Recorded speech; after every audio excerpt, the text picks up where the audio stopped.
Hello, my name's Pauline. I'm a 62-year-old woman. Yes, I know I'm a little too old to be able to write a story for the internet, but I have some nice people who have helped me write this at the retirement facility I'm staying at. That's right.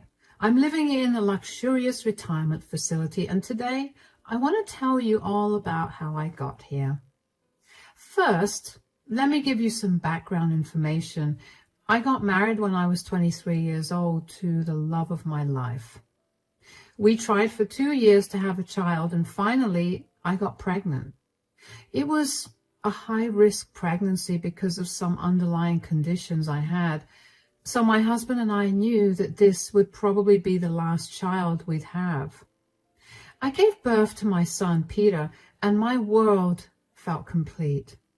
Peter was my husband's and my joy. There was nothing that we let him lack. Unfortunately, when Peter was 10 years old, my husband passed away. It was devastating for both of us, but we held on to each other to make it out of the grief. I raised Peter single-handedly after that.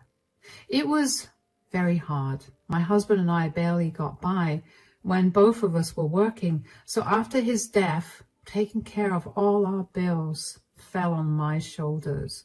For the first 2 to 3 years, I struggled a lot. There were days when I'd go hungry so Peter would eat. Yes, I saw some rough days, and thankfully they got better after that. I found a better job with a lot more benefits. I learned how to invest money and made a bunch of smart investments. I managed to save and pay for the entirety of Peter's college as well.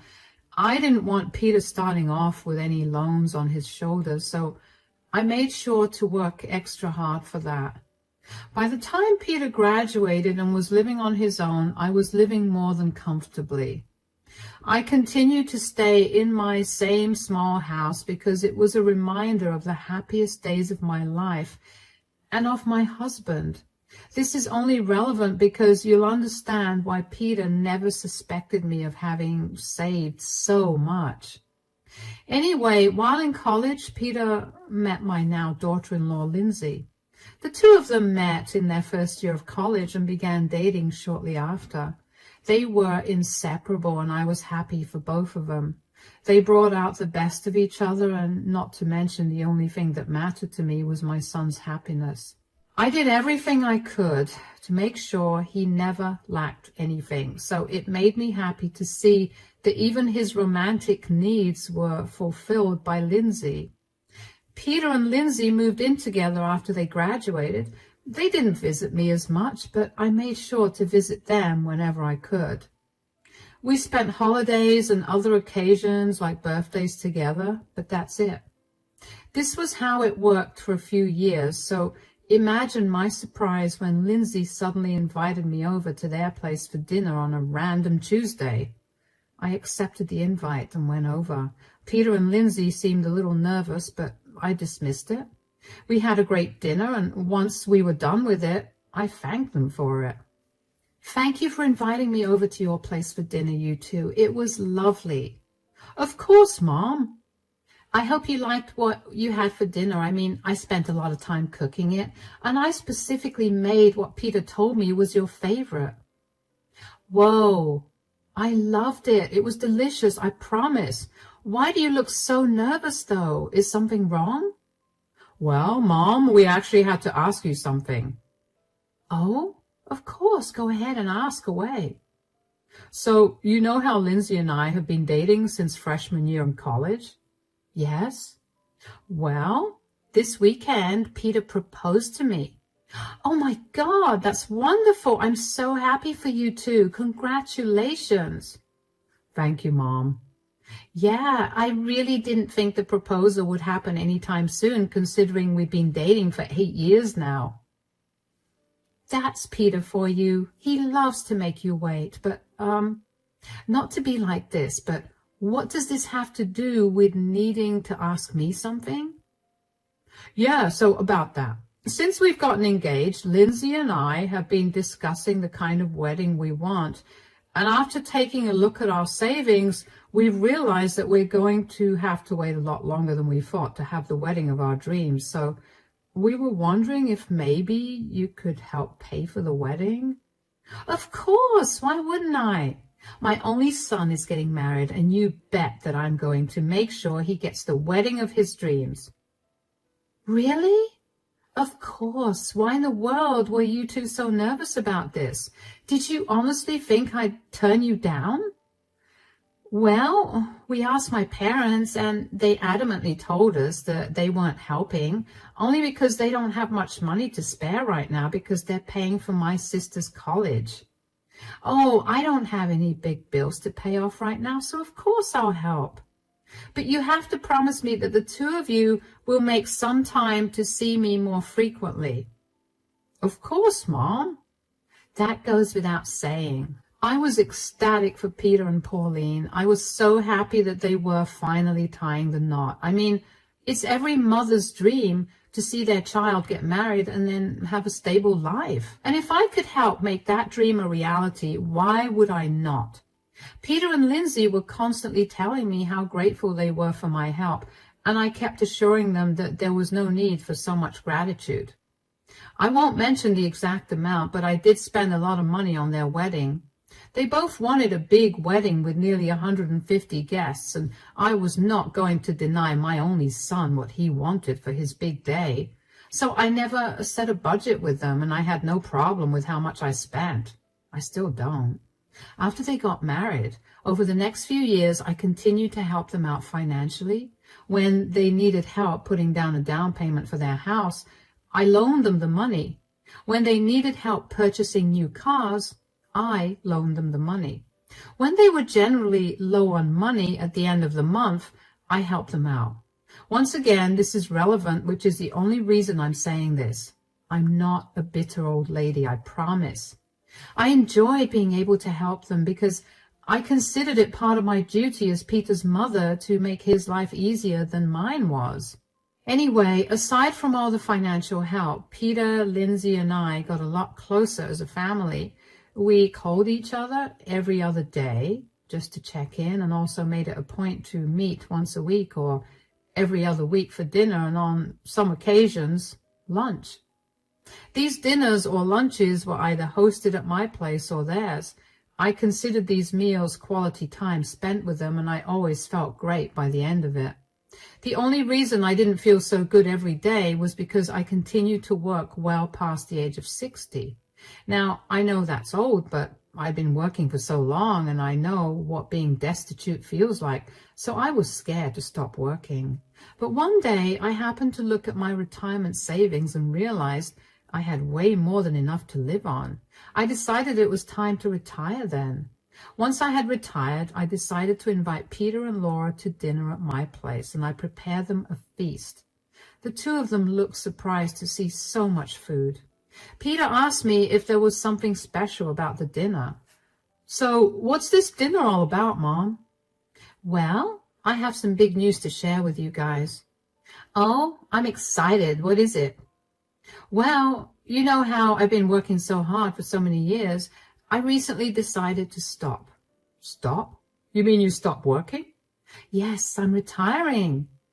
Are you sure that's a good idea?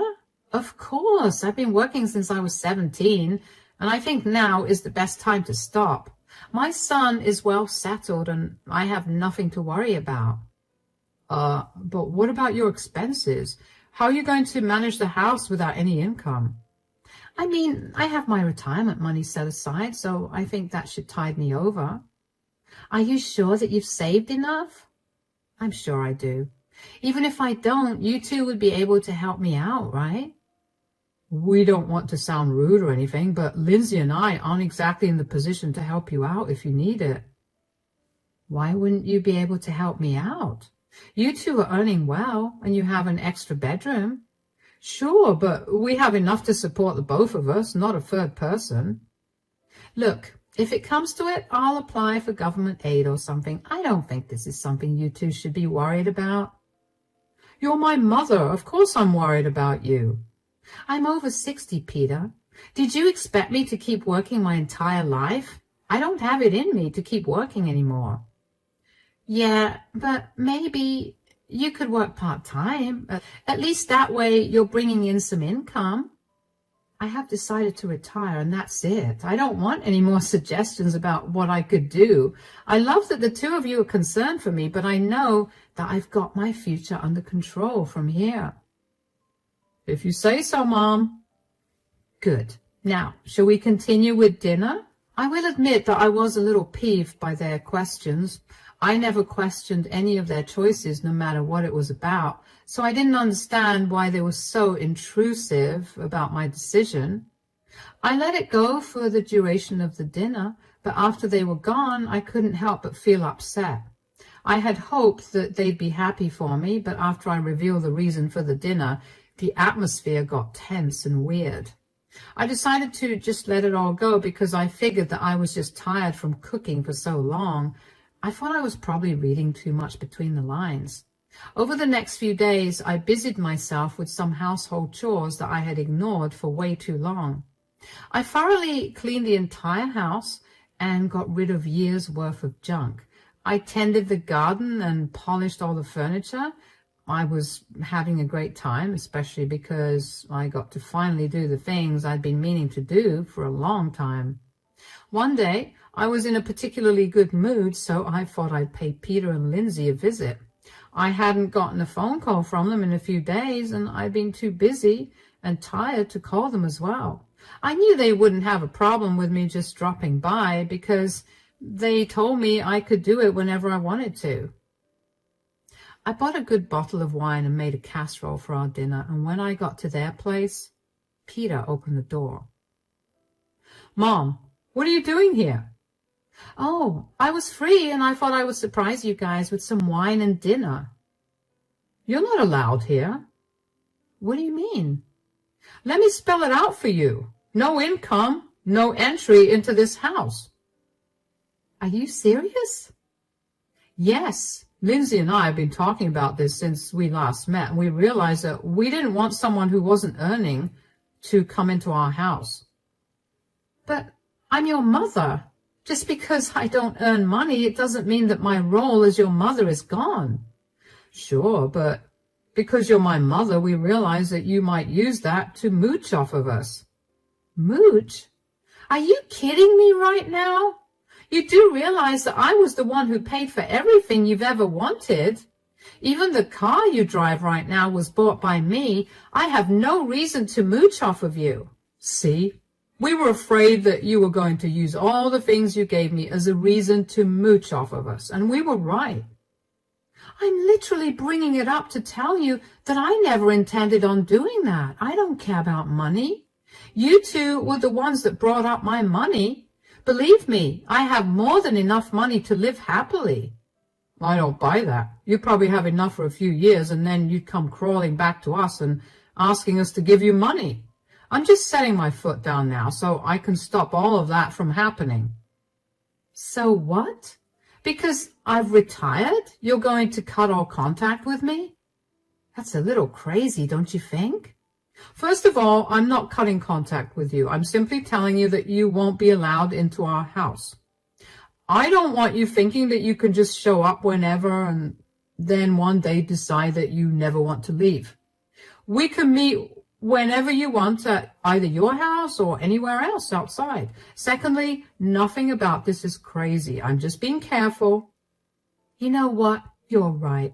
It's good that you're being careful.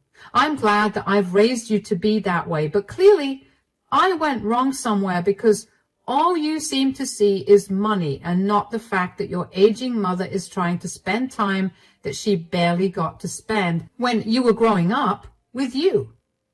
Don't be dramatic. I appreciate you wanting to spend time with me, but I just don't want that to happen at my house. All right, then. I'll get going. Mom, I really hope that there are no hard feelings here. Sweetie, you're my son. There will never be any hard feelings. This has only opened my eyes and made me realize that I've got some things to think about. Anyway, I don't want to bore you with that. I'll see you around. To say I was heartbroken was an understatement. I couldn't believe that my son and daughter-in-law were capable of treating me so indifferently, all because I wasn't earning money. I couldn't even begin to understand why that mattered to them at all. Was that the reason they kept asking me intrusive questions at my retirement lunch? I vaguely remember driving home after that. I was in so much shock and I felt so sad that I felt numb. I didn't know what more to do or say to convince Peter and Lindsay that I was not there to take their money or live off of them. I think I pretty much wallowed in that sadness for a good day, and then the sadness turned into anger. The more I thought about it, the more I knew that there was no reason for both of them to treat me this way. I decided in my fit of anger that if they truly believed that I was trying to mooch off of them, then I'd show them just how much money I had. The first thing I did was get in touch with my friends who I knew would be able to help me put my plan into action. I put my house up for sale, and given that it had been a long time since my husband bought the house, the value of the house appreciated a lot, so I made a killing selling it. Then I did some research and found this beautiful retirement housing facility. I went there to check it out, and let me tell you, I fell in love with it. It was luxurious, and I just knew that I had to spend the rest of my days there. Upon inquiring about the price for it, I was told that it was $1 million, which I had. So I pretty much registered myself there immediately. I still had a good amount of money left, so I decided to get in touch with my lawyer.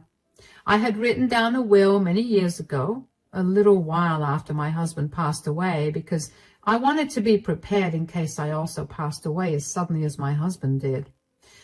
In my original will, I had willed everything to Peter, but I knew that I had changes to make. I was not leaving anything to him, not only because I was very peeved by his treatment of me based on money, but also because I knew that by the end of my life, after everything I've spent, there wouldn't be much to give him. I knew that even if I had some money left over, I was going to donate it. All of this had taken almost 2 weeks. In that time, I did not contact Peter or Lindsay at all. I didn't feel like talking to them, and running around filing paperwork and then moving into the facility was exhausting. Eventually, though, a day after I moved into the facility, Lindsay called me. "Hello, Pauline, how are you?" "I'm good. How are you?" "I'm doing good, too. I just wanted to make sure that things were all right between us." "Of course it is. Why are you asking?" "Well, you didn't call or text us for the last 2 weeks, and we were beginning to worry." "Ah, yes, sorry. I was busy with things." "Busy? What have you been up to?" "I figured it was time for me to leave my house." "What? What do you mean?"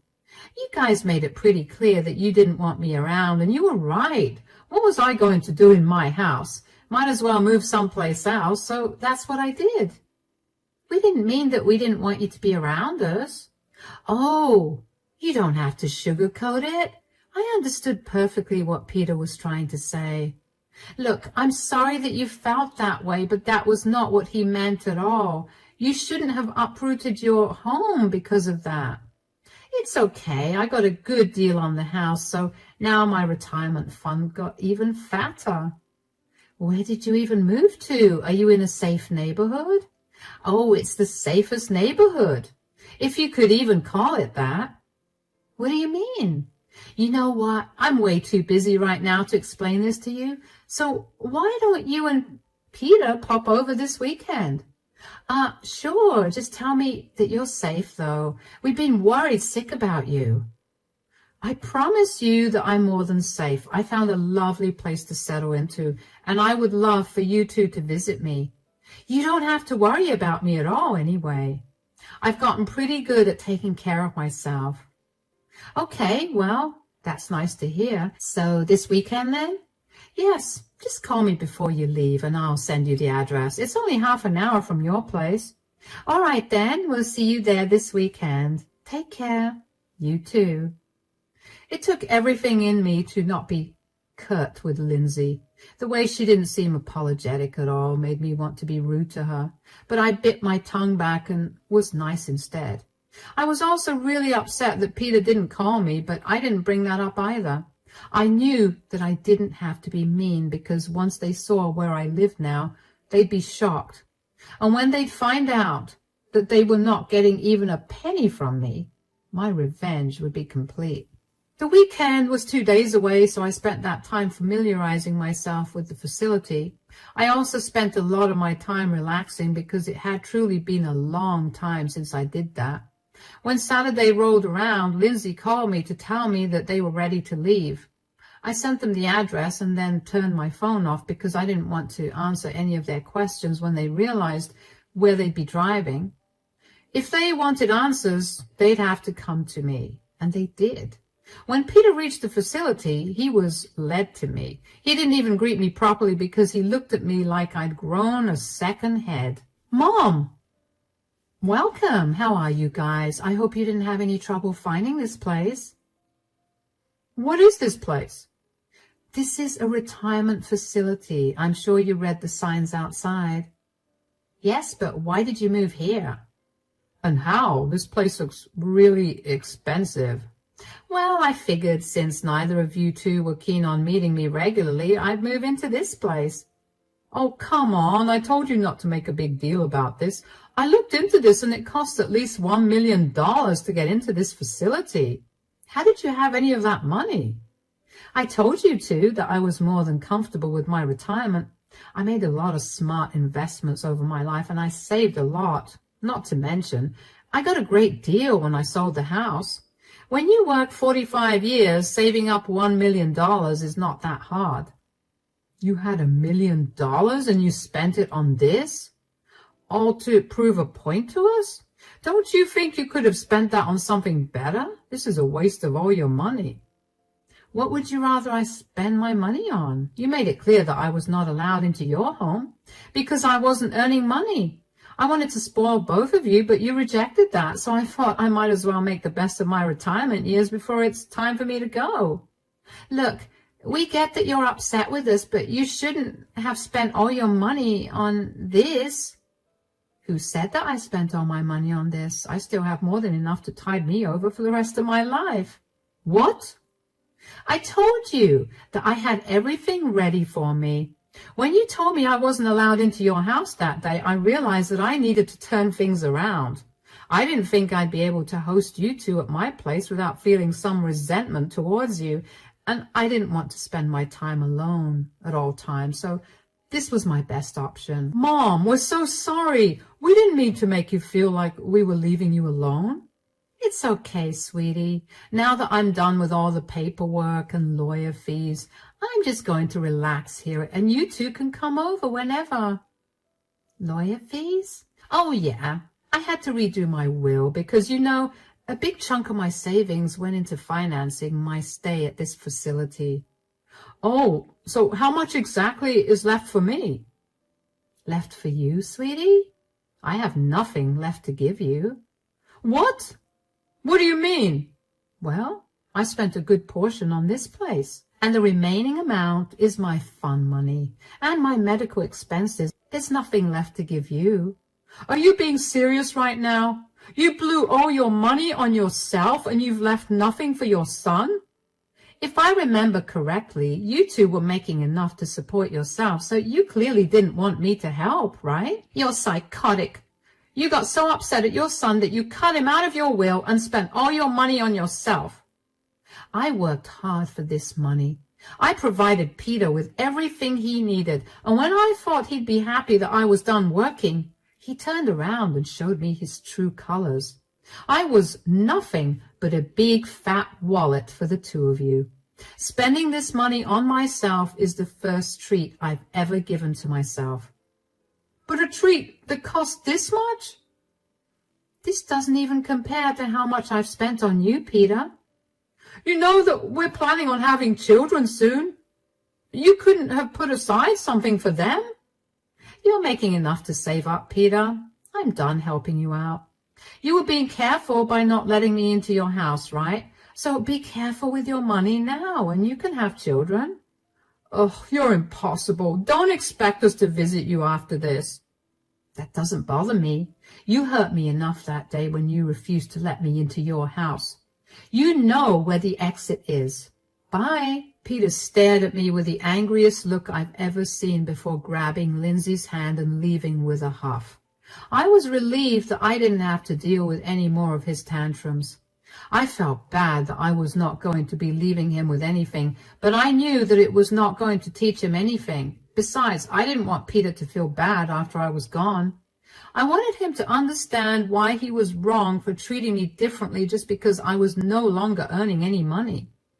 Peter refused to talk to me after that day, but Lindsay did not stop blowing up my phone with texts that told me how horrible I was as a person and as a mother for doing this to Peter. I initially explained myself to her again. I told her that while this may seem rude to them, I was nothing but nice to them the entire time. It was beyond rude and hurtful when they turned their backs on me, especially when I was the one who helped them get settled into adulthood. Lindsay only went off on me some more for holding that over their heads. Initially, I did feel bad about that. I never meant to hold anything over their heads. I helped them out because I didn't want Peter to ever struggle. I know firsthand what it's like to struggle and have no one to help you out. So the last thing I wanted was for Peter to go through the same things that I went through. I was only bringing it up because I saw no other way to make my point about how hurtful their actions were. However, the more I thought about it, the more I realized that they were only trying to guilt-trip me for spending my money on myself. I don't know if that was their twisted way of dealing with their guilt, or if they genuinely thought I was a bad person, but I couldn't bring myself to care. If they apologized to me, I would be more than happy to resume a happy relationship with them. Even if they did not apologize, I know in my heart that I did nothing wrong against them. I did everything to provide for Peter and never once spent on myself the way that I did on him, which I know is my duty as a mother, but even when I had money and Peter was living on his own, I still spent on him more than I did on myself. There's no reason for me to feel bad about making the last years of my life more comfortable, especially since my own son told me that he did not plan on helping me out. Anyway, I decided to mute Lindsay's chat so she could go on ranting for however long she wanted and I wouldn't have to constantly be reminded of her and Peter. It's been nearly 2 months since I last spoke to Peter or Lindsay, and I can honestly tell you that I'm at peace.